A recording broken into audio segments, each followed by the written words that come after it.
तो वो बिजनेस खड़ा करने के लिए और सक्सेसफुल होने के लिए क्या सिर्फ टीम और नेटवर्क की इम्पोर्टेंट है या और कुछ भी चीज़ होती है जो बहुत इंपॉर्टेंट रोल प्ले करती है? बिजनेस को कंटिन्यूस चलाना है तो सबसे बड़ा फैक्टर है वो है trust.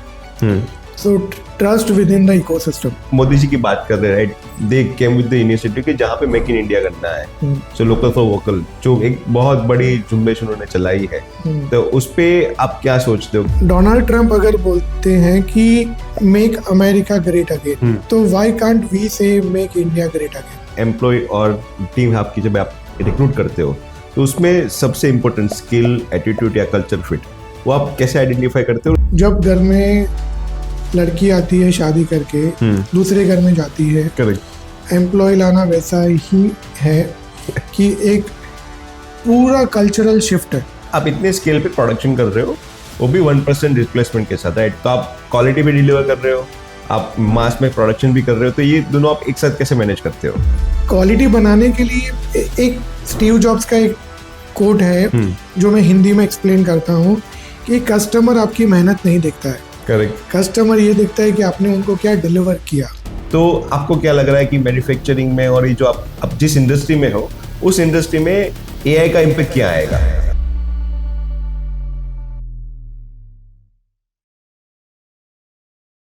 Before dive in, please subscribe to our channel so you never miss the real story, real challenges and real execution. Enjoy the experience.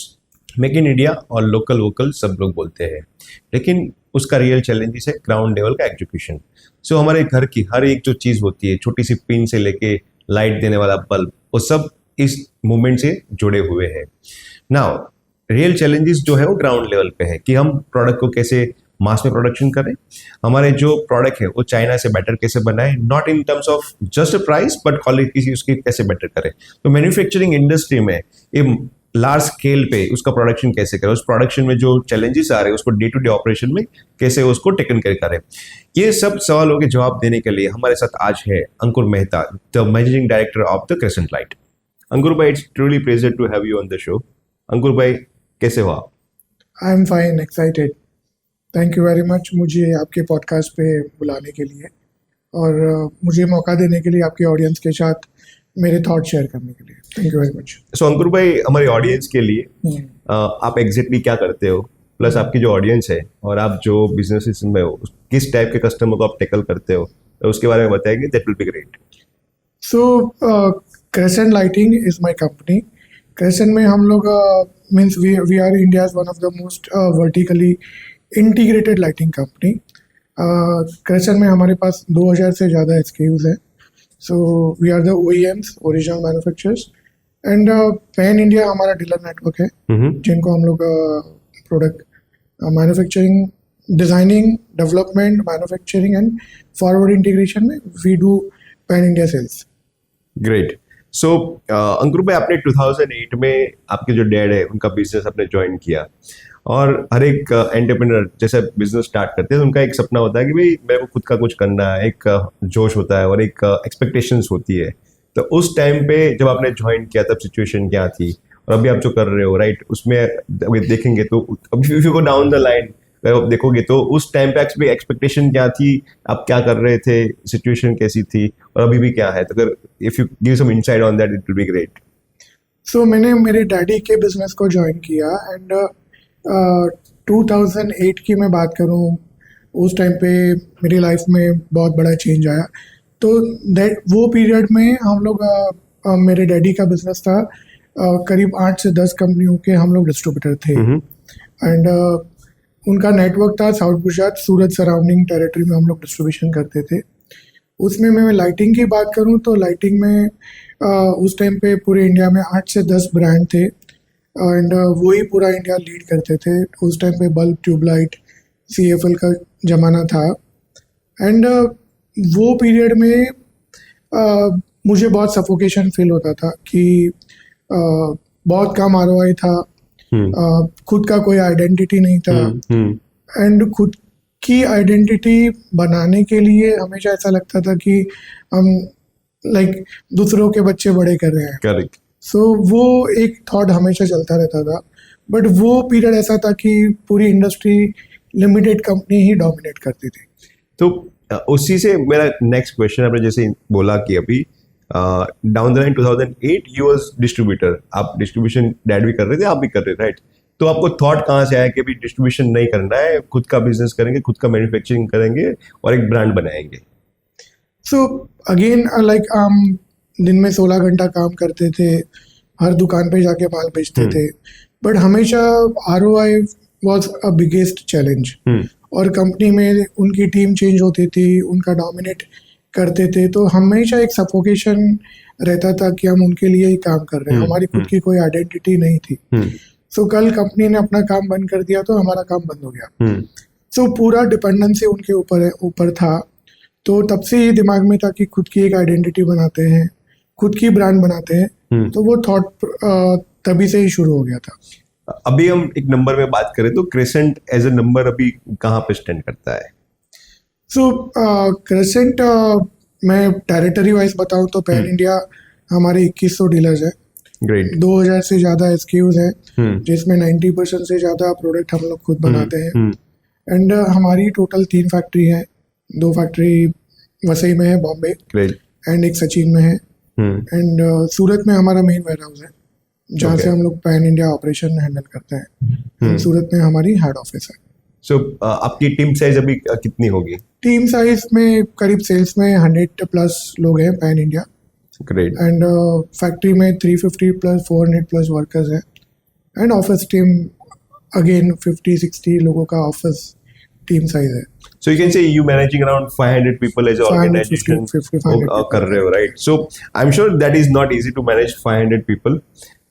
तो जैसे आप 500 लोग को मैनेज करते हो और मैं जो आपको पर्सनली पहचानता हूँ, आप you very much focus on the time and schedules and everything. तो आपका जो डे होता है वो डे कैसे प्लान करते हो आप उसको? ये जो डिसिप्लिन वाली बात है, तो मैं मीन्स पास्ट में चला जाऊं तो जब बिजनेस कैरियर की शुरुआत करी तो वैसे वहाँ तो कोई डिसिप्लिन था ही नहीं, बस 16 घंटे काम करना था और खाली हार्ड वर्क ही था। There was no smart work.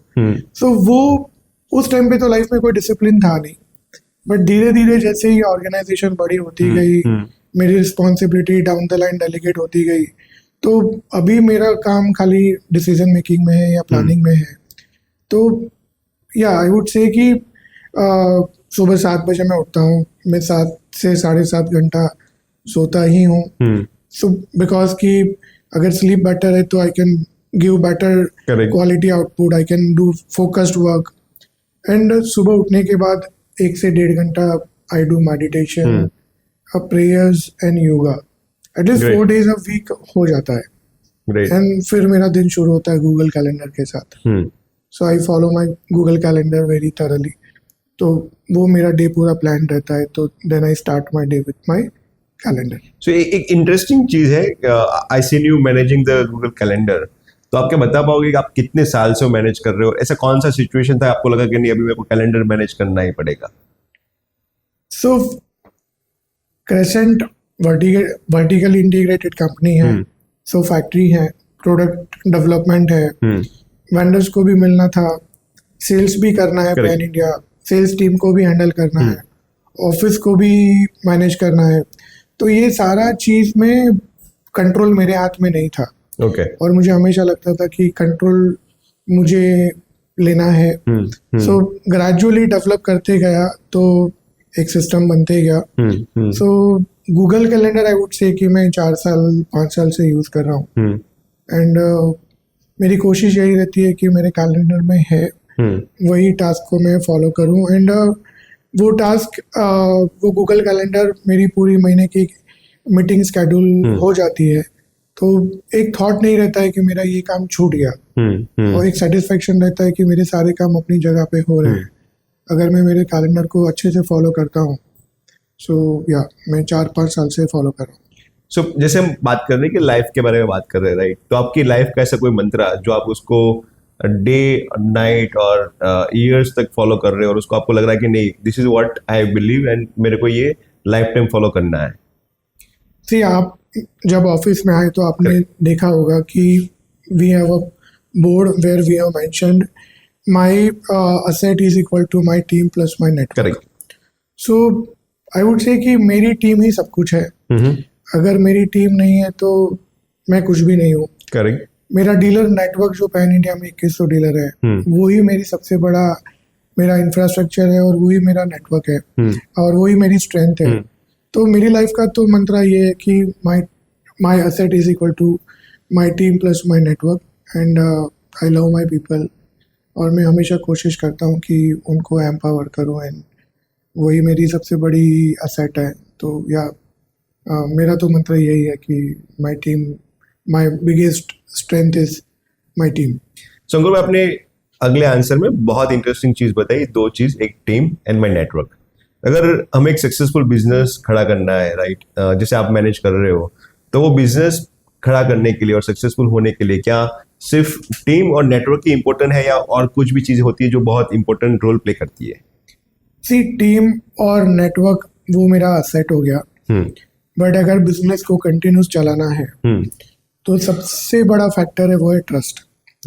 So trust within the ecosystem. Correct. क्योंकि आपकी प्रेजेंटेशन और आपकी सेल्स स्किल या आपका कैटलॉग या आपकी ब्रांड शायद फर्स्ट ट्रांजैक्शन कर लेगी, बट फॉर कंटिन्यूस ट्रांजैक्शन आपकी पूरी इकोसिस्टम में अगर ट्रस्ट एक मिसिंग फैक्टर है तो वो गेम बहुत लंबा नहीं चलेगा। सो हम लोग, हमारा टैगलाइन भी है कि we win trust before minds. So हमारे लिए ये इम्पोर्टेंट है क्योंकि हमारी इकोसिस्टम में जितने भी लोग हैं, चाहे मेरी टीम हो या मेरे वेंडर्स हो या मेरे नेटवर्क हो, सो मेरा नेटवर्क अपना पैसा मेरी कंपनी में भी इन्वेस्ट करता है। मतलब कि वो जब हमसे मटेरियल लेते हैं और आगे मटेरियल मार्केट में बेचते हैं, करेक्ट, तो वो एक ट्रस्ट रख के चल रहे हैं कि ये कंपनी कभी भी हमारे साथ गलत नहीं करेगा या कल उठ के कोई चैलेंज आया तो कंपनी मेरे साथ खड़ा है। करेक्ट। तो आई वुड से कि trust factor matters most. Okay, so basically हमने तीन चीज आइडेंटिफाई की फ्रॉम योर आंसर। वन, आपकी प्रोडक्ट जो पूरा ट्रस्ट क्रिएट करेगी, second team, and third this a network, जो हम बोल रहे हैं कि डिस्ट्रीब्यूशन कर रहे हैं। तो फर्स्ट स्टेज है like you need to build a great product, and जैसे वो ग्रेट प्रोडक्ट लोग एक्सपीरियंस करेंगे उसको ट्रस्ट बढ़ेगा और आपको रिपीटेड बिजनेस मिलेगा and you are able to build a good successful business on that. Great. So initial days में जब आपने स्टार्ट किया, right, so it's very related question of your early days. उस टाइम पे आपकी टीम या family में, दोनों में से आपको किसने बोला कि नहीं योर विजन इज गुड, इस आपको वो विजन देख के सबसे ज्यादा आपको पुश किसने किया कि नहीं आप ये कर सकते हो? बेसिकली आपने स्टार्ट किया, डिस्ट्रीब्यूटर थे, डिस्ट्रीब्यूटर से आपने बोला कि नहीं मैन्युफैक्चरिंग करेंगे और पूरा जो जर्नी हम अभी कर रहे हो इम्प्लीमेंट खुद करेंगे और उसको वो लाइफ में लेके आएंगे।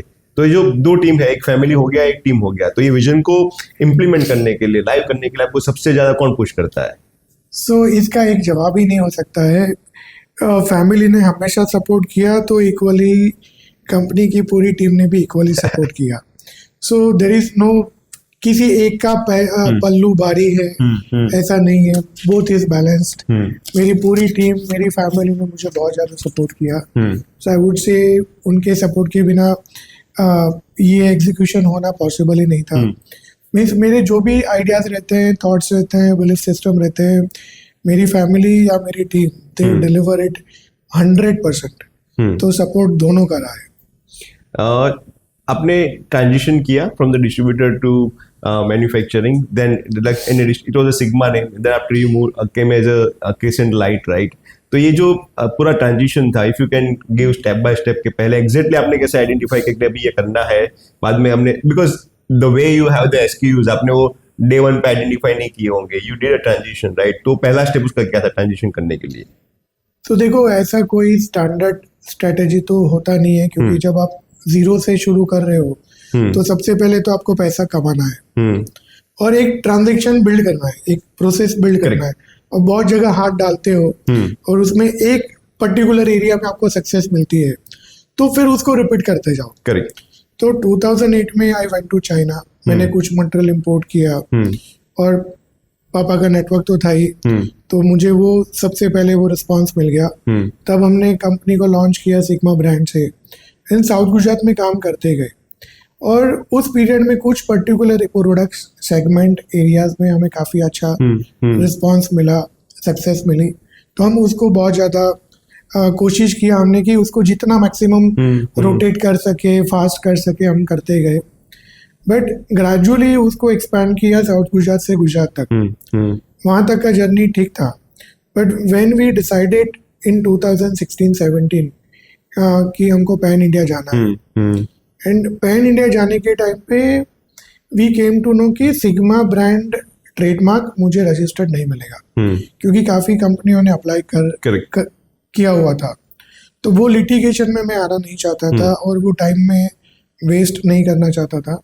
तो immediately we relaunched our company in the name of Crescent, and Crescent we came up with a brand, and वो सबसे पहले हमने ट्रेडमार्क करा लिया, रजिस्टर्ड हो गया brand, and we went pan India full fledge.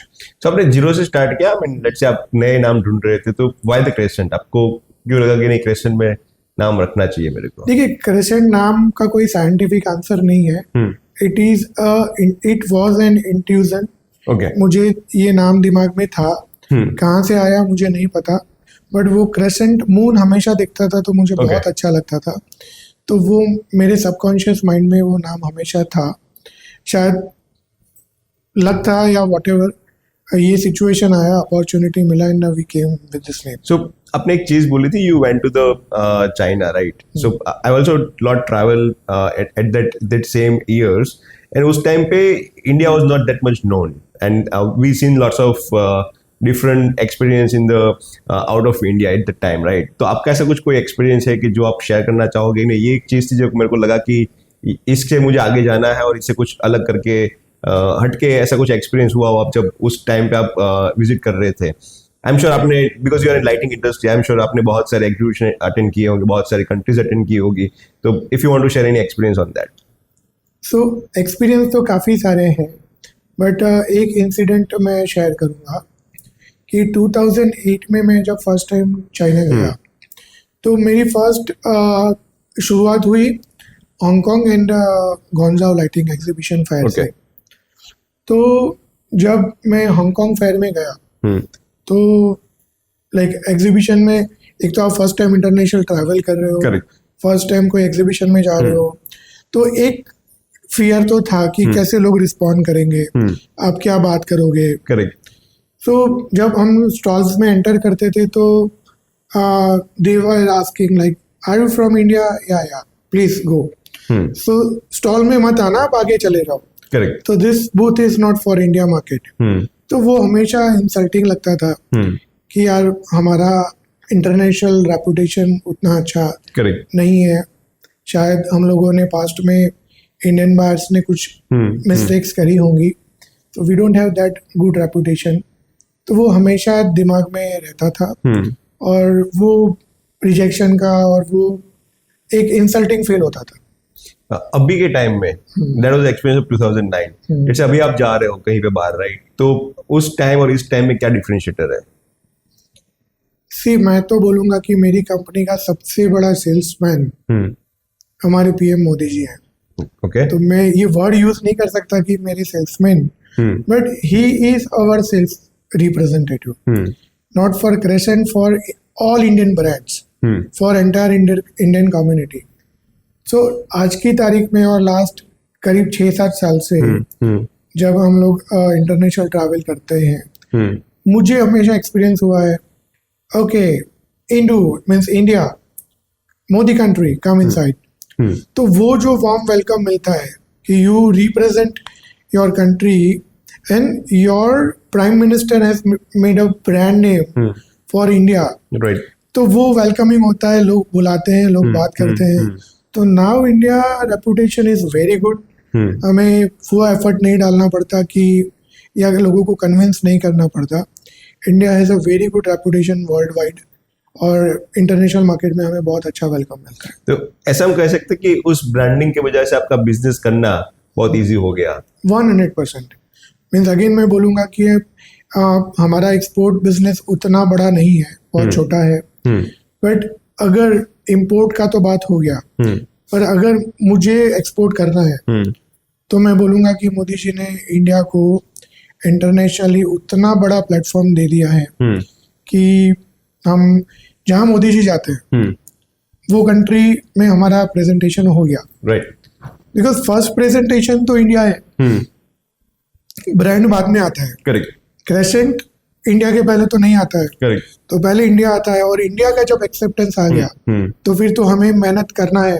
तो फर्स्ट बेस मोदी जी ने बना दिया, वो बेस अगर हमारा बन गया तो फिर अभी गेम हमारे ऊपर है कि हम कितना एफर्ट डालते हैं, हम कितने अच्छे प्रोडक्ट डिलीवर करते हैं। तो जैसे मोदी जी की बात कर रहे हैं, right, they came with the initiative कि जहाँ पे मेक इन इंडिया करना है, सो लोकल फॉर वोकल, जो एक बहुत बड़ी झुंबेश उन्होंने चलाई है, तो उस पे आप क्या सोचते हो कि क्योंकि जो चाइना मार्केट है, राइट, उसको आप सिर्फ प्राइस से बीट नहीं कर पाओगे, you also need to create a quality products, you also need to create a good innovations, then you can able to beat on that, right.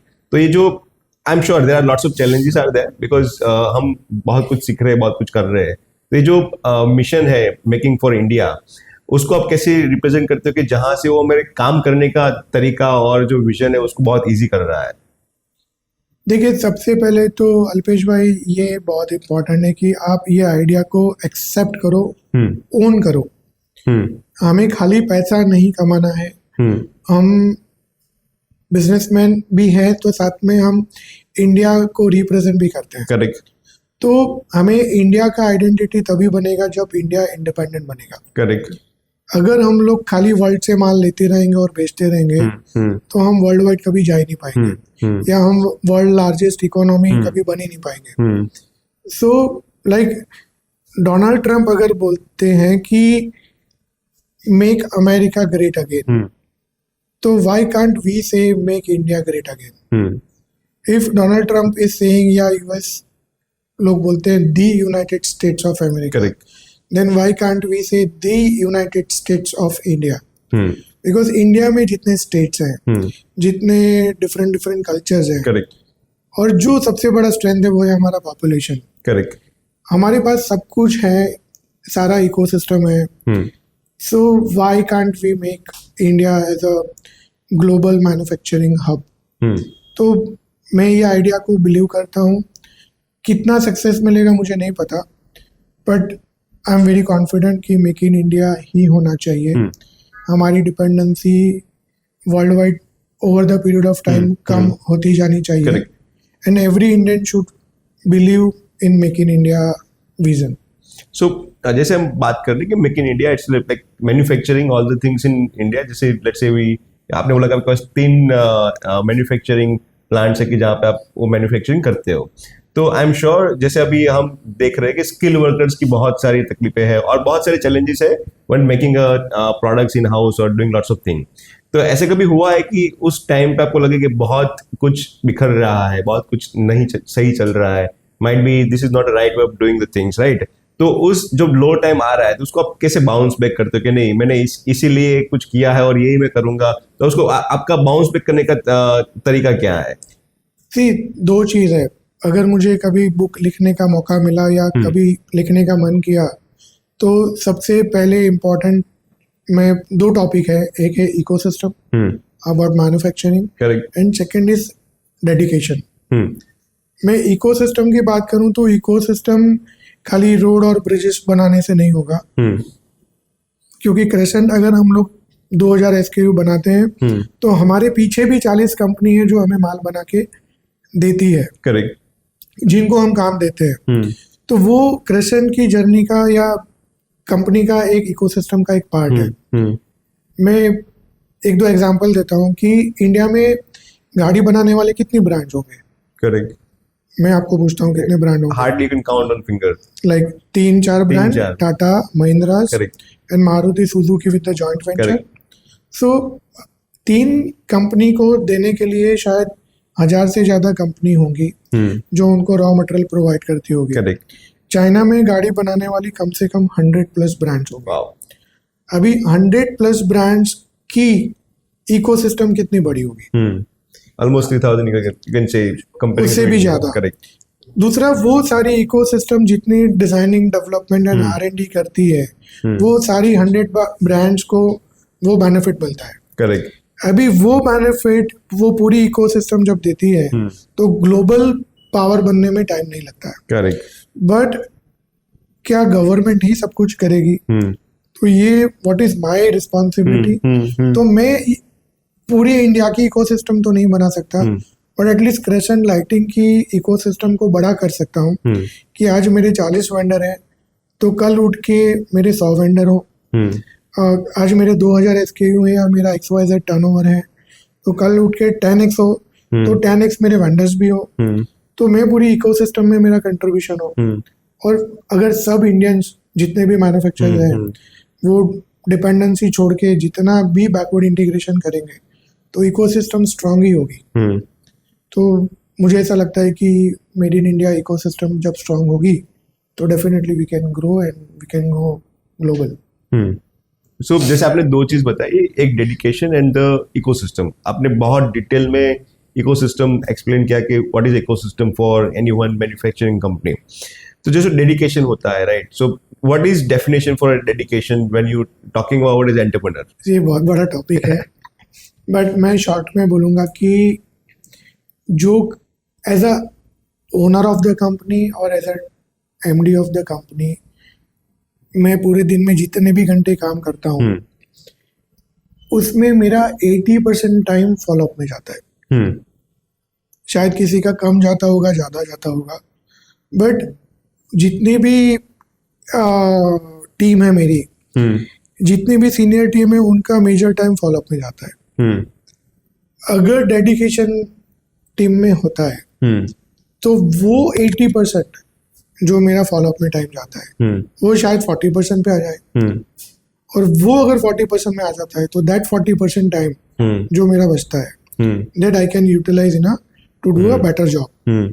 सो ये एक गैप है जो इंडियन लोगों में है, जो ड्यूरिंग द ऑफिस आवर्स जो उनका बहुत ज़्यादा टाइम दूसरी बातों में जाता है या नॉन इम्पॉर्टेंट टास्क में जाता है, या तो वो अगर अपने काम पे फोकस करें या विथ मोर क्लैरिटी काम करें तो आई कैन से कि कंपनी का परफॉर्मेंस 30 to 40% ग्रो हो सकता है एंड सारे सीनियर्स अपने और बेटर टास्क फुलफिल कर सकते हैं। आपने लास्ट क्वेश्चन के आंसर में एक चीज बोली थी कि you building a ecosystem.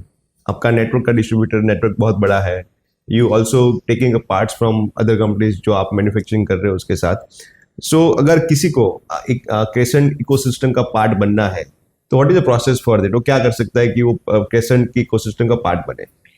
Ji, crescent में हमारे पास पैन इंडिया 2100 डीलर्स हैं और जो डीलर्स हमारे हैं वो उनको पर्टिकुलर टेरिटरी हमने डेजिग्नेट की हुई है। So anybody who are not in that territory और वो एक नए वर्टिकल को रिप्रेजेंट करता है, से फॉर एग्जांपल वो इंस्टीट्यूशन में काम करता है या वो कॉन्ट्रैक्टर है या वो इंडस्ट्रियल सप्लायर्स है या वो पर्टिकुलर आर्किटेक्ट बिल्डर सेगमेंट को कैटर करता है, तो वो कैटेगरी जो हमारी वैकेंट है तो we can definitely we can welcome him on board. But जो टेरिटरी हमने डिफाइन करी हुई है और ऑलरेडी ऑक्यूपाइड है वहाँ पे we can not more channel partner on board.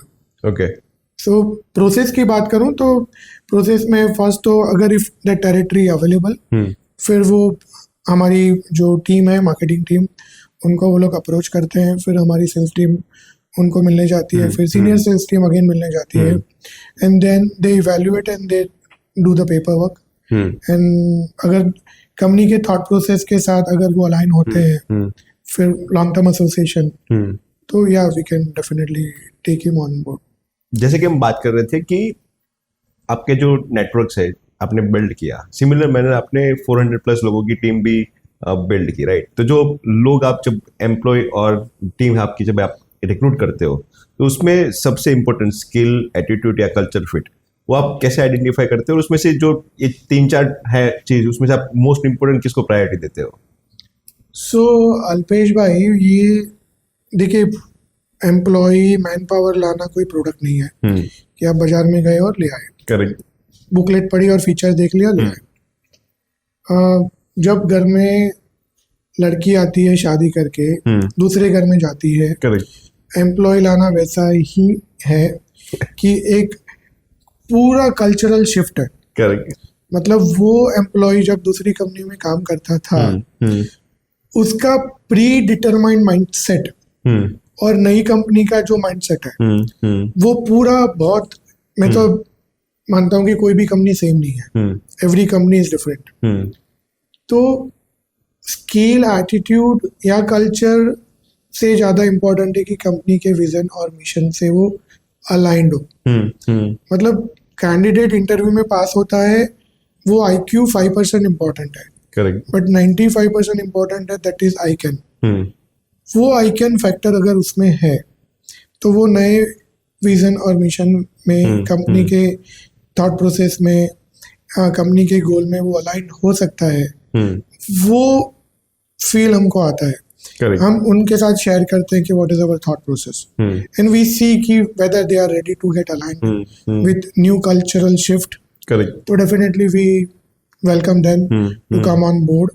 But वो लोग जो बहुत ज़्यादा एडमेंट होते हैं, अपने आप को चेंज नहीं करना चाहते हैं, बट उनकी स्किल है, एटीट्यूड है और कल्चर है, कल्चरल फिट है, बट कल्चरल शिफ्ट नहीं करना चाहता, तो फिर वी फील कि इसमें आगे जाके बहुत बड़ा चैलेंज आएगा। तो आप ऐसा कह सकते हो कि उसका IQ होना चाहिए, आप वो चेक करते हो, बट जो आपका विजन मिशन है, जो कल्चर फिट है, that can be playing 95% role कि भाई वो आके जो हमारा कल्चर है उसमें फिट होना चाहिए और उसको जो कंपनी का मिशन है उसको आगे लेके चलना चाहिए। That is a more important part for the organisation को, जिसको टेक केयर करना चाहिए। ग्रेट। और दूसरा, हम जो अभी डेडिकेशन की बात कर रहे थे, राइट? तो डेडिकेशन के साथ उसकी एक अकाउंटेबिलिटी होती है टीम की, एक ऑनरशिप भी होती है। तो आपको क्या लग रहा है कि जो अकाउंटेबिलिटी एंड ऑनरशिप है वो कितना इंपॉर्टेंट चीज रोल प्ले करती है ऑर्गेनाइजेशन के सक्सेस के अंदर? देखो, मैं पूरी ऑर्गेनाइजेशन की बात नहीं, पर मेरी बात करूं तो मैं जब सुबह उठता हूं और मेरा दिन फिनिश होता है, करेक्ट, एक इंसान को एवरेज पर डे जो रिसर्च है वो बताता है कि 75,000 to 90,000 thoughts correct, per day आते हैं। मुझे भी उतने ही आते होंगे, करेक्ट, कम तो नहीं आते होंगे। करेक्ट, तो वो थॉट्स आना और उसको डॉक्यूमेंटेड अगर वो थॉट नहीं हुए तो you can not document 75,000 Correct. Thoughts. तो जो थॉट्स मुझे आते हैं और जो मुझे इंपॉर्टेंट लगते हैं, I immediately send them to my EA। वो डॉक्यूमेंट करती है और वो रेलेवेंट टीम को असाइन करती है। ये एक मैंने बहुत माइनर एग्जांपल दिया। मैं, ये एक बहुत बड़ा सब्जेक्ट है, ये क्वेश्चन बहुत वाइड है। करेक्ट। तो वो थॉट अगर टीम को, वो टास्क अगर डेलीगेट नहीं हुआ और उसके सिस्टम में पंच नहीं हुआ तो वो थॉट मिस हो जाएगा। करेक्ट। एंड वो सबकॉन्शियस माइंड में वो अर्ली 3 AM एंजाइटी आएगा कि मिडनाइट एंजाइटी बोलते हैं कि यार ये मेरा काम छूट गया। करेक्ट। तो वो मुझे बहुत प्रॉब्लम था। एंड आपको याद होगा कि आज से 3-3.5 साल पहले हम जब मिले थे, करेक्ट, और मेरा ये प्रॉब्लम मैंने आपसे शेयर किया था, तो you give me a solution, correct, and which is your product also, right, like Superworks. So we got Superworks in our system. Correct. And आज मेरी कंपनी का, मेरा और मेरी पूरी सीनियर टीम का और उनके नीचे जितने भी टीम है, उनके सारे थॉट्स, टास्क, उनके टास्क से उनके जेडी से KRA KPI तक, उनका परफॉर्मेंस तक, उसके ऊपर हम लोग मेजर कर रहे हैं। करेक्ट। एंड सबसे बड़ा बेनिफिट मुझे ये मिला कि मेरा जो 3 AM एंजाइटी था वो बहुत कम हो गया, बिकॉज आई फील कि मेरे सारे थॉट्स जो मुझे आते हैं वो राइट जगह पे डेलीगेट हो रहे हैं, सिस्टम में पंच हो रहे हैं। Great. So we able to remove your anxiety. That's a great compliment on that. So जैसे हम बात कर रहे थे कि आपने वो एक अकाउंटेबिलिटी एंड द ऑनरशिप आपकी टीम के अंदर डाउन द लाइन वो क्रिएट की, उसके अंदर आपने एक सिस्टम इम्प्लीमेंट किया। So you implement the Superworks, let's say, right? तो आपको क्या लग रहा है, जो सिस्टम एंड प्रोसेसेस होती है उसको ऑटोमेट करने के लिए एक टूल या एक सॉफ्टवेयर कितना रोल प्ले करता है? देखिए, एक इंसान को काम आप असाइन कर सकते हो और उसको डंडा मार के काम करवा नहीं सकते जब तक ओनरशिप नहीं आएगा। करेक्ट। ओनरशिप लाने के लिए मैं उनके साथ डेली मीटिंग नहीं कर सकता कि बेटा तेरे को ये करना चाहिए या वो करना चाहिए। But when a person feel responsible, तो वो सॉफ्टवेयर का रोल बहुत इम्पोर्टेंट है। सॉफ्टवेयर उसको खुद को डेली मॉर्निंग आईना दिखाता Correct. है कि these are your pending task, correct. These are the task which you delayed a lot, these are the task जो आपके टाइम पे चल रहे हैं, and these are the KPIs।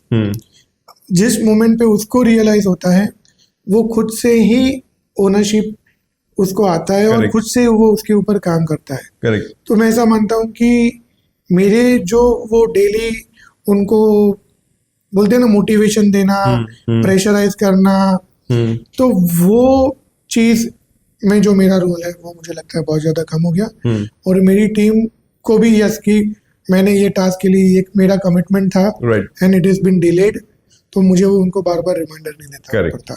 So that software is helping a lot in that sense. So you can से कि software आपको बहुत हेल्प कर रहा है सब कुछ ऑटोमेट करने में, अकाउंटेबिलिटी लाने में, ऑनरशिप देने में, that playing a major role, because वो आप जो मैन्युअली कर रहे हो या किसी को बोल के कर रहे हो सॉफ्टवेयर खुद कर रहा है। आपको इतना वो हसल नहीं करना है क्योंकि they can see like what exactly they need और वो नेक्स्ट क्या करना चाहते हैं।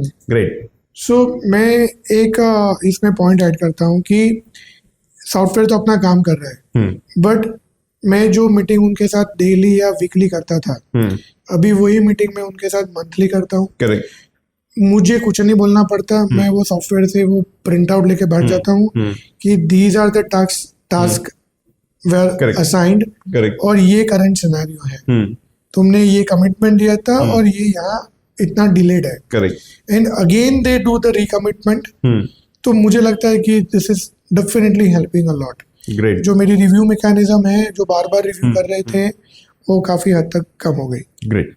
जैसे कि हमने डिस्कशन किया कि you have the 400+ people in crescent, तो जो इतनी बड़ी वर्कफोर्स है उसके अंदर बहुत सारे आपने KRA KPIs डिपार्टमेंट वाइज अपने डेजिग्नेशन वाइज डिफाइन किए होंगे, उसके परफॉर्मेंस मैट्रिक भी होंगे। तो ये जो परफॉर्मेंस मेजरमेंट है वो पूरा आप कैसे मैनेज करते हो? उसका क्या आपने कुछ डैशबोर्ड बना के रखा हो या कुछ ऑटोमेशन टूल इसमें यूज कर रहे हो? जी, मैंने बताया कि टूल तो हम लोग सुपरवर्क्स यूज कर ही रहे हैं।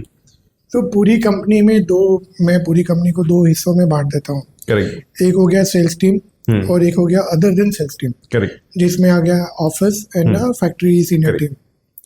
अभी जैसे आप प्रीवियस क्वेश्चन में बात हो गया कि हमने सारे उनके टास्क और सारे रिस्पॉन्सिबिलिटीज हमने ऑलरेडी सॉफ्टवेयर में पंच किए हुए हैं। करेक्ट। अभी जितने भी सीनियर्स हैं उनका मंथली रिव्यू होता है। फैक्ट्री टीम है तो उनका 10 से 15 के बीच में रिव्यू होता है, और सेल्स टीम है तो सेल्स तो आपको पता ही है कि पूरा नंबर्स गेम है। तो जैसे ही मंथ एंड गया उसके बाद उनका रिव्यू होता है। करेक्ट। सेल्स टीम का जितने भी उनके सेल्स फिगर्स हैं, तो हमारे कंपनी में उनका एक ECG बनता है। तो ECG को आप बोल सकते हैं कि it's a blueprint of his entire KRA। Okay. हम उसको ECG बोलते हैं। तो जैसे ही कोई मैन पावर सिस्टम में आता है तो उसका ECG बनता है, उसका KRA बनता है, वो सिस्टम में आता है, उसके ऊपर हम उसको मंथली रिव्यू करते हैं। करेक्ट। वो रिव्यू में अगेन मैं सेल्स की बात करूं तो कितने चैनल पार्टनर अपॉइंट करने हैं, वो डिपेंड करता है उसकी टेरिटरी के ऊपर कि उसकी पॉपुलेशन कितनी है, कितने प्रोडक्ट को प्रमोट करना है, करंट कौन से प्रोडक्ट चल रहे हैं और कौन से प्रोडक्ट ऐड करने हैं, and sales figure but obvious, daily number of calls कितने करने हैं। तो ये सारा काम 2 सॉफ्टवेयर से मेंटेन होता है। एक हो गया सुपरवर्क्स एंड दूसरा हो गया फील्ड ट्रैकिंग। फील्ड ट्रैकिंग में उसने डेली कितने कॉल्स किए, कितने बजे मार्केट स्टार्ट किया, कितना बजे मार्केट फिनिश किया, कितना ट्रैवल किया, क्योंकि जितनी भी सेल्स कंपनीज है जहाँ पे सेल्स फोर्स इन्वॉल्व है, वहाँ पे सबसे बड़ा कॉस्ट उनका ट्रैवलिंग एक्सपेंस है। करेक्ट। और ट्रैवलिंग एक्सपेंस एक ऐसा एरिया है जो बहुत बड़ा ग्रे एरिया है, जहाँ पे सेल्समैन जितना भी चाहे मैनिपुलेट कर सकते हैं। तो उसको मैनेज करने के लिए we are using this tracking software, और उससे 90-95% एक्यूरेसी आ जाता है। एंड वी इवैल्यूएट कि कितना वो उसने कितना काम किया। Correct. So basically, you have the like using a SuperWorks in different areas, and आप उसको मैनेज करके पूरा KRA KPIs डिफरेंट करके परफॉर्मेंस मंथली, क्वार्टरली और ईयरली आप उसको निकाल सकते हो। अभी जैसे हम बात कर रहे हैं कि AI is very top of the topic right now, कि जहाँ पे एआई है बहुत कुछ चीज़ चेंज हो रही है। हमने देखा है कि जो सर्विस इंडस्ट्री है, बेसिकली जो प्रोडक्ट एंड सर्विसेज जो एज ए डिजिटल दे रहे हैं, राइट, जो सर्विसेज आईटी सर्विसेज है, बहुत इम्पैक्ट हो रहा है उसमें। दो तरह के इम्पैक्ट है, एक हो गया कि काम बहुत प्रोडक्टिव हो रहा है, कम लोगों में ज़्यादा काम हो रहा है। दूसरा है कि वर्कफोर्स कम करना पड़ रहा है, उसका इम्पैक्ट भी आ रहा है, राइट, जॉब भी लॉस हो रही है। तो आपको क्या लग रहा है कि मैन्युफैक्चरिंग में और ये जो आप जिस इंडस्ट्री में हो, उस इंडस्ट्री में एआई का इम्पैक्ट क्या आएगा? देखिए, मैं टेक का आदमी नहीं हूँ, तो मुझे एआई कहाँ कहाँ कितना इम्पैक्ट करेगा उसका मैं बहुत अच्छा आंसर तो नहीं दे पाऊंगा, बट मैं इतना बोल सकता हूँ कि it is a opportunity. Because जहाँ पे भी एडवर्सिटी है वहाँ पे अपॉर्चुनिटी है। अगर एडवर्सिटी नहीं आएगी तो कुछ कंपनी ही पूरी इंडस्ट्री को रूल करेगी, पर अगर एडवर्सिटी आती है और अपॉर्चुनिटी मिलती है तो नए प्लेयर सिस्टम में ऐड होते हैं, नए लोगों को चांस मिलता है कि वो अपने एबिलिटी प्रूव करें। तो एआई की आने से डेफिनेटली एडवर्सिटी आएगा, बट अपॉर्चुनिटी भी बहुत सारी लेके आएगी। वो अपॉर्चुनिटी में बहुत सारे टूल्स ऐसे आएंगे जो कंपनी को बेटर लेवल पे लेके जाने के लिए हेल्प करेंगे।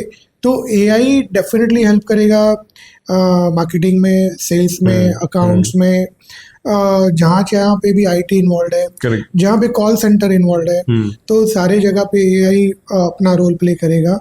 और वो जितने भी मैन पावर है जिसको वो रिप्लेस करेगा, जो वो डर है कि नहीं ये ह्यूमंस को रिप्लेस कर देगा, तो वो ह्यूमंस को, मैं ऐसा मानता हूँ कि वो ह्यूमंस को रिप्लेस करेगा, पर वही ह्यूमंस को एक नई अपॉर्चुनिटी एक्सप्लोर करने के लिए सोचने पे मजबूर करेगा कि नाउ व्हाट इज नेक्स्ट। तो वो जो एक कॉलेज की डिग्री लेके पूरी जिंदगी निकाल दी, वो वाली बात नहीं होगी। You have to learn every day something new, explore करो और अपने आप को स्केल अप करो। तो या आप रेडी हो जाओ नेक्स्ट जनरेशन के लिए। एंड आई फील ब्लेस्ड कि यार मेरे ये जन्म में मुझे इतनी सारी एडवर्सिटी देखने मिल रही है। तो या it's fantastic, always we welcome new opportunities. देखते हैं क्या होता है। एआई को ऐसे अपॉर्चुनिटी देख रहे हो, so you will learn something new, आप क्रिएट करोगे और नया टैलेंट भी आएगा। तो अभी जो रूटीन चल रहा है उसमें जो कोई इनोवेशन होगा, उसी इनोवेशन की बात करें तो आप इन हाउस 600 प्लस जो इन हाउस मॉड्यूल है उसको अपने क्रिएट किए हुए। तो ये जो डिसीजन आपने लिया कि इन हाउस हम क्रिएट करेंगे वो भी 600 प्लस, तो ये डिसीजन आपको लेने में कैसे हेल्प हुई और आपको उसके पीछे थॉट प्रोसेस क्या था? देखिए, आप इंडिया का जो भी लाइटिंग बिजनेस है वो 100% चाइना डोमिनेट करता था। ओके। चाइना से वो शिफ्ट इंडिया में आया गवर्नमेंट की नई पॉलिसी की वजह से, नहीं तो मैं ट्रेडर बन के रह जाता। ओके। मैंने चाइना गया, माल लाया, मेरे ब्रांड में मैंने रीब्रांडिंग करी और वो मेरा माल मैंने बेच दिया। तो मेरी आइडेंटिटी क्या बनी? Trader, importer, trader. अगर मैं मैन्युफैक्चर नहीं बनता हूँ तो मैं इनोवेशन नहीं कर सकता, मैं न्यू प्रोडक्ट डिजाइन नहीं कर सकता, मैं क्वालिटी पे कंट्रोल नहीं कर सकता, मैं इंडिया में एम्प्लॉयमेंट जनरेट नहीं कर सकता, और मैं मेड इन इंडिया ब्रांड मैं कभी अपने आप को बोल नहीं सकता। तो उसके लिए बैकवर्ड इंटीग्रेशन करना बहुत जरूरी था। और हाँ, डेफिनेटली बहुत बड़ा पैसा लगा और कंटिन्यूसली लग रहा है, बट या ये मेरा सबसे बड़ा मोटिवेशन है कि माल इंडिया में बनाना है, इंडिया में इंडिपेंडेंट होना है। चाइना का जो 100% लाइटिंग इंडस्ट्री में होल्ड है उसको घटा के आज 80% तक तो आया है। हमारे जैसे बहुत सारे मैन्युफैक्चरर्स ने अपना कंट्रीब्यूशन दिया है और आगे देते रहेंगे। तो this is one of the reason why we did so much backward integration, जो हमने इतने सारे मोल्ड्स बनाए एंड सारे टूल्स बनाए, और ये बनाते हमारी डिजाइनिंग टीम भी खड़ी हुई और हमने काफी प्रोडक्ट भी पेटेंट कराए। तो जब ये आप बिल्ड कर रहे थे, आई एम श्योर एक टाइम पे हुआ नहीं होगा, इट्स इयर्स ऑफ मेहनत आपने की होगी, उसमें आपने बहुत डेडिकेशन वो सब किया होगा, राइट? तो कहीं पे आपको ऐसा हुआ कि भाई नहीं ये रॉन्ग डिसीजन था, ये नहीं करना था, ऐसा कुछ वो टाइम पे से कुछ सिचुएशन आई कि बोला कि नहीं ये तो गलत डिसीजन ले लिया, ये नहीं करना था हमें? So 2012 में जब मैंने पहली फैक्ट्री डाली बॉम्बे में, वसई में, तो तब बहुत पैसा डाला, उस टाइम पे वो एनर्जी था इतना कि इंडिया में ही पूरा बनाना है, और वो करते गए, बहुत पैसा लगता गया, और वो प्राइस बेनिफिट मार्केट से नहीं मिला बिकॉज चाइना की कंपटीशन थी। एंड हाँ, हमेशा वो फ्रस्ट्रेशन आया। बड़े बड़े बिजनेस कोचेस को मिले, तो हमेशा जितने भी बड़े वर्ल्ड वाइड कोचेस हैं या रेपुटेड लीडर्स हैं, हमेशा बोलते हैं असेट लाइट मॉडल बनाओ। और मेरा जो मॉडल है वो बहुत असेट हैवी मॉडल है, जहाँ पे बहुत बड़ा पैसा लगता है। तो यार ये फ्रस्ट्रेशन हमेशा आता है, आता था और शायद आता रहेगा, पर इसका बेनिफिट भी हमको बहुत मिला है कि हमारी आइडेंटिटी इंडस्ट्री लीडर की बनी है। We are innovators, we are creators, बहुत सारे प्रोडक्ट पैटेंट है। तो हाँ, हमेशा ये फ्रस्ट्रेशन आया, बट वो फ्रस्ट्रेशन ने रास्ता भी दिखाया। एंड वो करते करते करते फाउंडेशन इतना स्ट्रांग बन गया कि आज हम वो फाउंडेशन के ऊपर हम 100 माले की बिल्डिंग बना सकते हैं। जनरली इंडस्ट्री में क्या होता है, लोग पहले फॉरवर्ड इंटीग्रेशन करते हैं फिर बैकवर्ड करते हैं। हमने पहले बैकवर्ड किया फिर फॉरवर्ड कर रहे हैं, तो फ्रस्ट्रेशन आया, बट हमेशा एडवांटेज ही दिया है। ग्रेट। सो आपके जो जिस स्केल पे आप मॉड्यूल बनाए, जिस स्केल पे आप अभी प्रोडक्शन कर रहे हो, आई एम श्योर 1,50,000 आप कंपोनेंट बनाते हो, 30,000 प्लस आप जो ड्राइवर्स उसको बिल्ड करते हो। तो ये जो स्केल का जो पूरा आपने बिल्डअप किया हुआ है, आप ये पूरा स्केल 3 फैक्ट्री के साथ कैसे मैनेज करते हो? सो दिक्कत तो शुरुआत में थी कि सेल्स भी देखना है, फैक्ट्री भी देखना है, डेवलपमेंट भी देखना है। बट जब क्रेसेंट का क्लियर थॉट प्रोसेस है कि हमें बेस्ट प्रोडक्ट बनाना है, तो ये बेस्ट तो हर जगह एप्लीकेबल है। बेस्ट मैन पावर लाना है, बेस्ट मशीनरी लाना है, बेस्ट सिस्टम इन प्रोसेस लाना है। तो जब सब कुछ ही बेस्ट करना है, तो करते करे एसओपी बनती गई, पॉलिसी बनती गई, सिस्टम बनता गया, मैन पावर बिल्ड होता गया। और डेफिनेटली हाँ, आज हमारी कैपेसिटी है 1,50,000 कंपोनेंट पर आवर हम लोग माउंट कर रहे हैं, 30,000 ड्राइवर्स पर डे हम लोग बना रहे हैं। And that achievement is done over the period of time, but yeah we are doing very successfully and it is been built. तो आप इतने स्केल पे प्रोडक्शन कर रहे हो, वो भी 1% रिप्लेसमेंट के साथ, राइट? तो आप क्वालिटी भी डिलीवर कर रहे हो, आप मास में प्रोडक्शन भी कर रहे हो, तो ये दोनों आप एक साथ कैसे मैनेज करते हो? देखिए, पहले तो दिमाग में एक चीज एकदम क्लियर है कि क्वालिटी बनाना है। There is no second thought.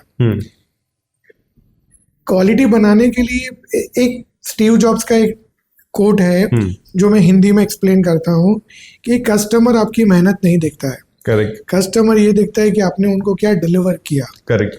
तो हमारी मेहनत है, मेहनत नहीं करेंगे तो उनको अच्छा डिलीवर नहीं कर पाएंगे।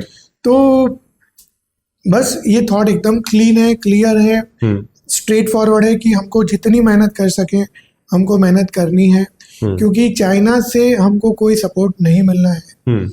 इंडिया में जो इलेक्ट्रिकल सिचुएशंस है, जो चैलेंजेस है, उसको समझ के प्रोडक्ट डेवलप करना है।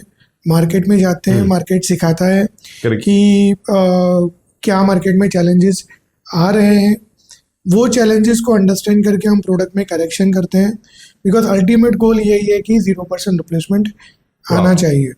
तो 0% रिप्लेसमेंट लाने के लिए मैक्सिमम एफर्ट देते हैं, और कस्टमर का एक अच्छा फीडबैक मिलता है कि यार आपकी लाइट तो 8 साल से लगाई है एंड लाइट कम नहीं हुई या रिप्लेसमेंट नहीं आया, वी आर हैप्पी। तो that is a good achievement. तो वो क्रेडिट मिलती है तो अच्छा लगता है, क्योंकि प्राइस जो है वो टेम्पररी होता है। फॉर ट्रांजेक्शन ब्रेक करने के लिए प्राइस इंपॉर्टेंट है, बट इम्पॉर्टेंट अगर वो चीज़ ध्यान में नहीं रखेंगे ना, तो कस्टमर की जो कड़वाहट है ना, वो बिटरनेस, वो पूरी जिंदगी उनके दिमाग में रह जाती है कि ये ब्रांड के साथ काम किया था तो my experience was not good. Correct. So initial hurdle रहेगा ट्रांजैक्शन के लिए, बट लॉन्ग टर्म एसोसिएशन अच्छा बनेगा। तो वो गोल क्लियर है कि हमें क्रेसेंट को, ब्रांड को, image, India one of the best product का, क्वालिटी का इमेज बनाना है। तो फिर वो पीछे मेहनत करने की हिम्मत आ जाती है, प्रोसेस बन जाती है, सिस्टम बन जाती है। तो आप ऐसा कह रहे हो कि with the 1% you are not happy, आपको 1% से वो 0% पे जाना है कि 0% replacement. So you can say average हर एक जगह पे बेटरमेंट करने का स्कोप है, और आपने ही स्कोप आइडेंटिफाई किया कि 1% से भी आपको 0% पे जाना है. That's a great inspiration and best of luck for that. Thank you. इसके अंदर जो ऑटोमेशन होता है, राइट, वो क्या मेजर रोल प्ले करता है? ये जो ऑटोमेशन सिस्टम आपने इम्प्लीमेंट की है, या कुछ उसमें हाईलाइट दे पाए कि आपने ऐसा कुछ ऑटोमेशन करके रखा हो कि जहां पे आपको लगे कि ये जो 1% आ रहा है, राइट, उसको मैं 1 से 0.5 और 0 कैसे करूं? सी ऑटोमेशन तो हर जगह पे है. कोशिश ये करते हैं कि और ऑटोमेशन आए, but lighting industry small scale industry में गिनी जाती है क्योंकि इतने नंबर ऑफ एसकेयूज हैं कि Correct. हर एसकेयू के लिए ऑटोमेशन रखना पॉसिबल नहीं है. तो हमारा जो जॉब है वो थोड़ा लेबरियस है, बट हाँ, जो हमारा इलेक्ट्रॉनिक सेटअप है वो फुल्ली ऑटोमेटेड है. तो ये मैन्युफैक्चरिंग की ऑटोमेशन की बात हो गई, जिसमें हमारी टीम हमेशा बेटर फैक्ट्री विजिट करती है, अंडरस्टैंड करती है, कोशिश करते हैं Correct. कि हम और बेटर ऑटोमेशन करें, वेयर हाउस ऑटोमेट करें, या मैन्युफैक्चरिंग फैसिलिटी को ऑटोमेट करें, या लॉजिस्टिक ऑटोमेट करें, या लॉजिस्टिक का डेटा कस्टमर तक पहुंचने के लिए सॉफ्टवेयर में प्रोसेस सेट करें. तो हर जगह वो कोशिश है, बट अगेन ये लाइटिंग इंडस्ट्री कोई ऐसी इंडस्ट्री नहीं है जो सालों से चल रही है और हम किसी से लेके सिस्टम डाल दें. हमको ही इनोवेट करना है, करेक्ट. हमको ही डेवलप करना है. तो yes, it is a continuous journey, वो करते जा रहे हैं, और फिर भी बहुत स्कोप है. आपने बहुत जगह पे बोला भी है और लिखा भी है, be Indian, buy Indian, beat the China. ये जो 2 सेंटेंस आप बहुत बार यूज करते हो और लिख भी रहे हो, राइट, तो इसके पीछे आपकी क्या सोच है? Because this is a very definitely powerful thought about that. So what exactly make you to think about that कि नहीं, ये 2 चीज तो मेरे को करनी ही है? देखिए, यूएस की शुरुआत 1980 से 2000 के बीच में यूएस का ग्रोथ हुआ. चाइना का ग्रोथ 2005 टू 2015 से हुआ. तो हर कंपनी ने किधर से तो कुछ ना कुछ सीखा है. जापान ने ऑटोमोबाइल यूएस को सिखाया, वर्ल्ड ने अडॉप्ट किया, पूरे वर्ल्ड, यूरोप ने, यूएस ने, जापान ने मिलके अपनी फैसिलिटी चाइना में शिफ्ट करी और चाइना को तैयार किया. तो अभी ये हमारी बारी है. तो let's make India great again. अगर वो वैसे तो नहीं होगा, तो जब तक इंडिया खुद कुछ भी प्रोड्यूस नहीं करेगा, तो डेफिनेटली आज आप देख ही रहे हैं कि यूएस ने 50% टैरिफ लगा दिया. तो क्या ये एक हिसाब की गुलामी हो गई? करेक्ट. और इससे निकलने के लिए सबसे पहले तो हमको पूरा मैन्युफैक्चरिंग फैसिलिटी इंडिपेंडेंट बनानी होगी. करेक्ट. तो वो बनाने के लिए हमको चाइना से आगे निकलना पड़ेगा. कब तक निकलेंगे, कैसे निकलेंगे, वो जर्नी है, बट वो जर्नी की शुरुआत तो किसी न किसी को करनी पड़ेगी. करेक्ट. तो माय थॉट इज कि मैं जब तक काम करूं तब तक कुछ ना कुछ मेरी कंपनी में बैकवर्ड इंटीग्रेशन करूं और कुछ प्रोडक्ट हम लोग डेवलप करते जाएं. अगर हर इंडियन मैन्युफैक्चरिंग कंपनी ये करती जाएगी तो डेफिनेटली हमारी डिपेंडेंसी यूएस और चाइना और अदर कंट्री से बहुत ज़्यादा हद तक कम हो जाएगी, and we will become more and more independent and powerful. जैसे हम बात करते हैं बिट द चाइना, राइट, तो जैसे तक मेरे को अंडरस्टैंडिंग है, beat the China is one of the thing is the price sensitive. जो आपकी प्राइस है, that's a one core component, and second is a quality. तो जैसे प्राइस बहुत तो सस्ते में दे रहे, quality I am sure there is a good. तो ये दोनों चीज बल्क में बनाना है, बल्क में मैन्युफैक्चरिंग करना है, वो भी इंडिया में करना है. तो ये दोनों एक साथ आप कैसे बिट करते हो, और उसके लिए आप क्या थॉट प्रोसेस और प्रोसेसेस इंप्लीमेंट किए हैं उसके लिए? जी, बहुत सिंपल है अल्पेश भाई. कस्टमर को सस्ता चाहिए, बट कस्टमर को अच्छा भी चाहिए. करेक्ट. और कस्टमर को पता है कि सस्ता लेंगे तो अच्छा नहीं मिलेगा. तो हमें हमारे डिसीजन पे फर्म रहना है कि हमको अच्छा बनाना है. तो फर्स्ट ट्रांजेक्शन शायद ऐसा हो कि कस्टमर हमसे ना ले, बट द कंपटीशन जब खराब प्रोडक्ट बनाता है, एंड वो पार्ट बढ़ता जा रहा है. करेक्ट. क्योंकि आज भी 80% प्लस मटेरियल चाइना से आ रहा है. करेक्ट. तो आई फील कि China is our brand ambassador, कि वहां से जो क्वालिटी आता है, एंड कस्टमर जब बैड एक्सपीरियंस करता है तो कस्टमर वांट्स, दे सर्च कि which are the brand who manufacture good quality products. तो हाँ देखो, ये चीज़ भी फैक्ट है कि हर कस्टमर मेरा कस्टमर नहीं हो सकता, बट हाँ जो कस्टमर को समझ में आएगा कि मुझे जब अच्छा माल चाहिए तो क्रेसेंट इज अ सॉल्यूशन, तो यस वो बिजनेस हमको मिलता है। और मार्केट साइज इतना बड़ा है कि हम लोग स्ट्रॉ लेके बैठे हैं, और उतना भी बिजनेस हम लोग कर ले तो हम लोग बहुत बड़ा ग्रोथ ले सकते हैं। तो फिर हल्का या पुअर क्वालिटी माल बना के ब्रांड कैसे बनेगा? मीन्स ऐसा मुझे एक भी ब्रांड नहीं याद है, मीन्स आप पूरे वर्ल्ड में घूम लो कि ब्रांड क्वालिटी खराब है और वो ब्रांड बन गया। ब्रांड खराब क्वालिटी से बन ही नहीं सकता।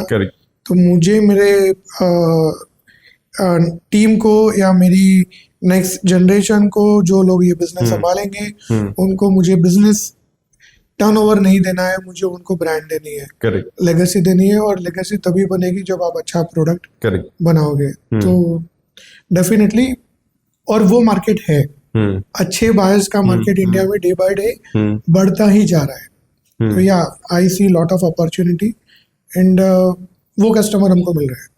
आपने एक बहुत इंटरेस्टिंग चीज बीच में बोली कि आपका जो कस्टमर है, हर एक बंदा आपका कस्टमर नहीं है। तो क्या आपका जो कस्टमर है उसकी वैल्यू और उसका प्रपोजिशन भी आप जब वो बाइंग कर रहे हो तो उसको मैप करते हो कि भाई जो मांग रहा है उसी को मैं डिलीवर कर रहा हूँ क्या? तो ऐसा भी हुआ है कि भाई कुछ कस्टमर, ऐसे भी केस हुए क्या, वो मांग रहा है और आपको लग रहा है कि मैं उसको डिलीवर नहीं कर पाऊंगा या मेरा राइट कस्टमर नहीं है, तो आप उसको मना कर दिया हो?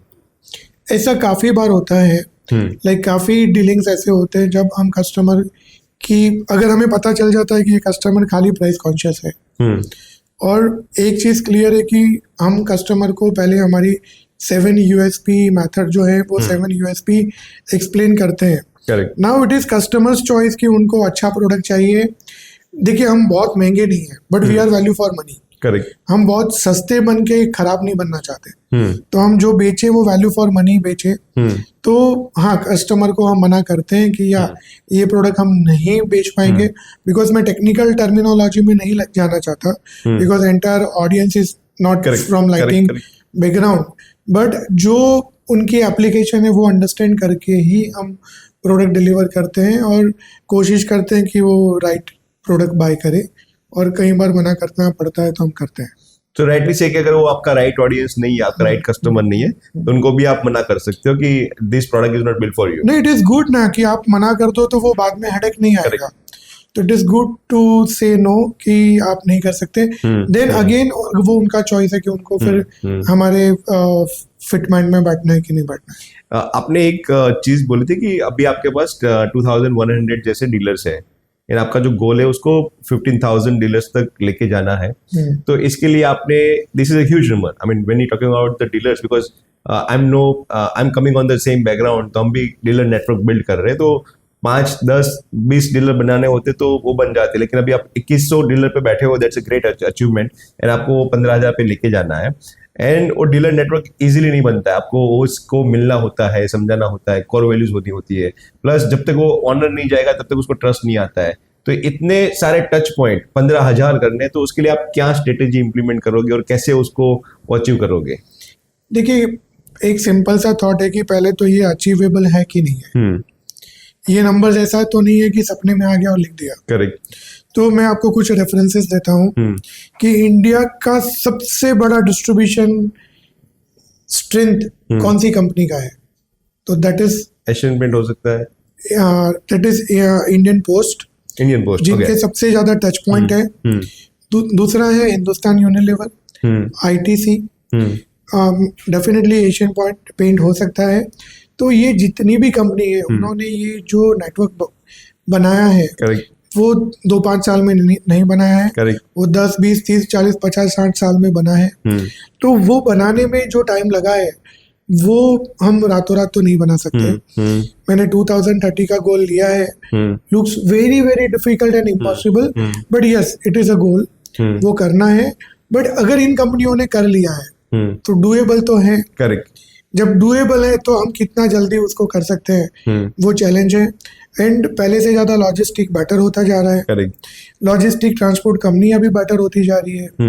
एंड जैसे जैसे हम ग्रो होते जाएंगे, नए टच पॉइंट बढ़ते जाएंगे, एक्सपीरियंस लोग सिस्टम में आएंगे, तो जब एक चीज ऑलरेडी हो चुका है तो मुझे इनोवेट नहीं करना है, वो मुझे रेप्लिकेट करना है. करेक्ट. तो डेफिनेटली वी कैन डू.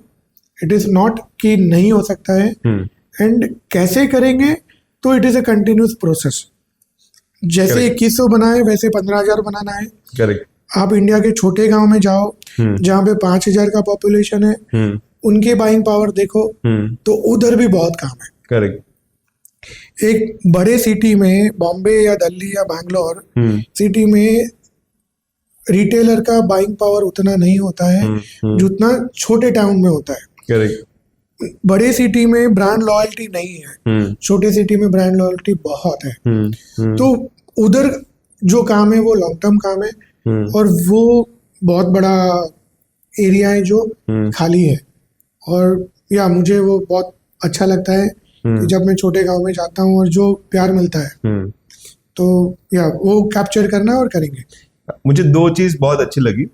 आपने, आपका बिजनेस लाइटिंग का है, स्टिल आपने कंपैरिजन और जो मॉडल इम्प्लीमेंट करने की बात की वो तो इंडिया पोस्ट था, एंड दूसरा आईटीसी एंड हिंदुस्तान लीवर, दोनों सेम सेगमेंट में, but another is Hindustan Indian post, right. तो दोनों डिफरेंट है but you still able to identify कि इन्होंने किया, मैं कर सकता हूँ. That's a great thing, I like that. Second, आपने एक दूसरी बात बोली, ब्रांड लॉयल्टी, कि जो अभी कस्टमर में रह ही नहीं है. आई मीन जिस सेगमेंट की हम बात कर रहे हैं, ब्रांड लॉयल्टी है. If you are talking about the expensive products, अगर चिपर प्रोडक्ट है और मिड सेगमेंट की प्रोडक्ट है तो पीपल स्विच और वो ट्राई कर सकते हैं क्योंकि उसमें इतना एक्सपेंस लगने वाला है नहीं. तो ये जो ब्रांड लॉयल्टी है, आपको क्या लग रहा है कि वो ब्रांड बनाने में उसका कितना रोल होता है? ब्रांड बनाने में आगे अपना बात हो ही गया कि जब आप उनके पैसों का ध्यान रखेंगे तो वो आपका ध्यान रखेगा. करेक्ट. मैंने जब पापा का बिजनेस ज्वाइन किया तो सबसे बड़ा चैलेंज था कि हमारा आरओआई नहीं था. तो वो लोगों ने हमारे प्रॉफिट को सोचा ही नहीं. मैं हमेशा जाता हूँ और मैं देखता हूँ कि मेरा चैनल पार्टनर, मेरा डीलर, मेरा डिस्ट्रीब्यूटर कितने रुपए का धंधा करता है और वो उतने रुपए का धंधा करने के लिए उसने कितना रुपया इन्वेस्ट किया है, कितने प्रॉफिट में बेच रहा है और उसका आरओआई क्या आ रहा है. अगर वो पैसा कमाएगा तो वो हमारे साथ एसोसिएटेड रहेगा. करेक्ट. सेकेंड नंबर है, लाइटिंग में सबसे बड़ा चैलेंज है रिप्लेसमेंट. कि अगर माल फेल हुआ, रिप्लेसमेंट आया तो वो उसके पैसे को स्टेक पे लगाने का मुझे राइट नहीं है. करेक्ट. तो वो भी मैं टेक केयर करता हूँ कि उनको कुछ भी डिफिकल्टी ना आए. उसके लिए डेफिनेटली हम लोग रिप्लेसमेंट पे काम करते हैं, क्वालिटी पे काम करते हैं, बट अगेन वो ट्रस्ट, वापस वही टॉपिक आ रहा है कि उनका अगर कंपनी के ऊपर ट्रस्ट है, वो ट्रस्ट कैसे आएगा? तो जब हमने उनके पैसों का टेक केयर किया, उनके रिप्लेसमेंट का टेक केयर किया, उनके प्रॉफिट का टेक केयर किया, तो डेफिनेटली वो ट्रस्ट बनेगा और वो एसोसिएशन लंबा चलेगा. और उधर से ही ब्रांड लॉयल्टी आता है, because we are not a B2B brand. Correct. तो हमारे बॉक्स के ऊपर कोई हीरो या हीरोइन का फोटो नहीं है. हमारा प्रोडक्ट ही हमारा ब्रांड है. Correct. वही हमारा हीरो है. तो लॉयल्टी कहाँ से आएगा? तो लॉयल्टी एक्सपीरियंस से आएगा और वो एक्सपीरियंस हम over the period of time build करते हैं. सो आप ऐसा बोल सकते हो कि product he your hero for the creating a customer loyalty. If your product is great, they will love it, they will use it और वो रिपीटेशन में बाय करेंगे और उसके एक टाइम पे उसकी लॉयल्टी बिल्ड होगी. ग्रेट. आपने एक दूसरी भी एक चीज बोली थी कि 2030 तक आपको 19,097 पिन कोड को टच पॉइंट करना है. और वो एक भी आपने गोल लिया हुआ है, जैसे आपने डिस्ट्रीब्यूटर का लिया हुआ है, ऐसे ये भी लिया हुआ है, राइट? तो इस गोल को, because it's a huge goal, I mean and उसमें लॉजिस्टिक भी बहुत बड़ा रोल प्ले करेगा. तो आपको क्या लग रहा है ये गोल अचीव करने के लिए आपने उसके लिए क्या एक्शन प्लान बनाया हुआ है? देखिए, अगेन इंडिया में हर छोटा गांव जहाँ पे 500 लोग रहते हैं वैसे भी गांव है. करेक्ट. गूगल 5 बार सर्च करेंगे, 5 बार डिफरेंट रिजल्ट दिखाएगा कि इंडिया में कितने गांव है. इंडिया में 70,000 गांव है, 80,000 गांव है कि 1 लाख गांव है. करेक्ट. जो रजिस्टर्ड है. करेक्ट. जो गांव का नाम नहीं है वो तो सिस्टम में है ही नहीं. इतना ज्यादा इंडिया स्कैटर्ड है. तो वहां पे सबसे बड़ा चैलेंज है लॉजिस्टिक. लॉजिस्टिक अगर हमने बिल्ड कर लिया और हमने 15,000 डीलर ऑन बोर्ड लेके आ गए तो वो नेटवर्क बिल्ड होना पॉसिबिलिटी बन जाता है. तो हम लोग जितने भी इंडिया के टाउन है जहाँ पे 50,000 प्लस पॉपुलेशन है, करेक्ट। वो हमारा टारगेट ऑडियंस है। 50,000 से नीचे की पॉपुलेशन के टाउन है, विलेजेस है, तो वो गांव में हम लोग डायरेक्ट डीलर अपॉइंट नहीं करते। बट जहाँ पे भी 50,000 प्लस चैनल पॉपुलेशन है वहाँ पे हम लोग डीलर अपॉइंट करते हैं, और वो डीलर के थ्रू हम लोग उससे भी नीचे के टेरिटरी में अपना डिस्ट्रीब्यूशन नेटवर्क बिल्ड कर रहे हैं। जैसे कि जो आपको पता है कि एंटरप्रेन्योर जर्नी बहुत लोनली होती है, क्योंकि हमें टॉप पे पहुंचना होता है। जब टॉप पे होते हो तो आप अकेले फील करते हो। तो आपकी जो ये इतनी लंबी जर्नी है उसमें आपको कभी सेल्फ डाउट जनरेट हुआ कि भाई ये नहीं हो पाएगा, या देयर इज सेल्फ डाउट आपको आने लगा, तो उस सेल्फ डाउट को आपने क्लियर करने के लिए कि भाई खुद को पुश करने के लिए आपने क्या किया कि भाई नहीं ये तो मैं करने वाला ही, वो करूंगा ही करूंगा, सेल्फ डाउट है but I will push my self and वो मेरे को इक्वल अचीव करना ही है। सो अल्पेश भाई, क्या होता है कि आप पूरा दिन, आप तो सिस्टम से निकल गए, आप फील्ड से निकल गए, आप तो एक ऑफिस में आ गए, करेक्ट, और एक लग्जरी ऑफिस में आ गए, तो आप अकेले बैठे हो, तो आपकी आंखें किधर है? मार्केट। तो आपकी टीम है, करेक्ट, और टीम जब मिलके आपको, सारी टीम मिलके आपको ये थॉट दे रही है कि हम ग्रो नहीं कर पाएंगे, या हम यहाँ गलत जा रहे हैं, या हमारा प्राइस इज अ चैलेंज, हमारा product is a challenge, market accept करने को तैयार नहीं है, कंपटीशन ऐसे प्रोडक्ट बना रहा है, तो वैसे कंडीशन में बहुत ज़्यादा फ्रस्ट्रेशन डेफिनेटली आ जाता है। और इसका एक ही सॉल्यूशन है, and that solution is the market visit. Go to market, market में निकल जाओ, ग्रेट, सीधा फील्ड पे उतर जाओ। मतलब मैं हर महीने 7 से 8 दिन फील्ड में जाता हूँ, और मेरा प्रेफरेंस 50,000 पॉपुलेशन का गांव होता है। सो मैं एक सिटी में चला जाता हूँ जो वो स्टेट का बड़ा सिटी रहता है, एंड हर रोज सुबह से शाम गाड़ी लेके टीम के साथ हर छोटे रिटेलर को विजिट करता हूँ, और डायरेक्ट फीडबैक लेता हूँ। तो मुझे उससे पता चल जाता था कंपटीशन क्या कर रहा है, हम गलत जा रहे हैं कि सही जा रहे हैं। अगर मैं गलत जा रहा हूँ तो मार्केट बता ही देता है कि मैं गलत हूँ। भले आपकी टीम आपको क्या बता रही है, पर जो मार्केट सिखाता है वो उससे बड़ा सीखने को और किधर से नहीं मिल सकता है। तो I would say go to market is the best example. Office को छोड़ दो, मार्केट में चले जाओ, उससे अच्छा आपको प्यार भी नहीं मिलेगा और सीखने को भी मिलता है। तो आप ऐसा बोल सकते हैं कि हर एक एंटरप्रेन्योर को या हर एक मैन्युफैक्चरर को अपनी प्रोडक्ट के लिए फील्ड में जाके विजिट करना चाहिए, then they have the more ideas. जो कस्टमर आपको वही सिखाएगा कि एग्जिट आपको करना क्या है। हाँ, डेफिनेटली ऐसी जगह जाओ जहाँ आपको इज्जत नहीं मिलता हो, ऐसी जगह जाओ जहाँ पे आपकी रेपुटेशन नहीं है, तो वहाँ पे आपको पता चलेगा कि मार्केट के एक्चुअल चैलेंजेस क्या है। जहाँ पे आपका कॉम्पिटिटर आपसे बहुत बड़ा है, तो वहाँ पता चलेगा कि वो क्या ऐसा कर रहा है जो हम नहीं कर रहे हैं।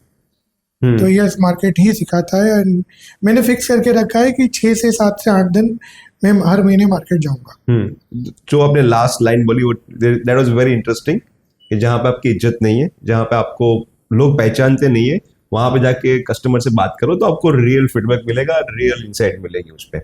ग्रेट। सो जैसे हम एडवाइस की बात कर रहे हैं, फीडबैक की बात कर रहे हैं, तो this is last question for you कि जो अभी के यंग एंटरप्रेन्योर है, आपको आपके एक्सपीरियंस के ऊपर से उसको अगर कुछ एडवाइस देना तो क्या देना चाहोगे? देखो, इंडिया में आज की तारीख में जितने भी बिजनेस हाउसेस हैं, या तो वो फर्स्ट जनरेशन एंटरप्रेन्योर है या तो सेकंड है। करेक्ट। आप यूरोप चले जाओ, यूएस चले जाओ, आपको वहाँ पे 3rd, 4th, 5th generation entrepreneur मिल जाएंगे। करेक्ट। तो उन्होंने born with the golden spoon वो जो लाइफ जी है।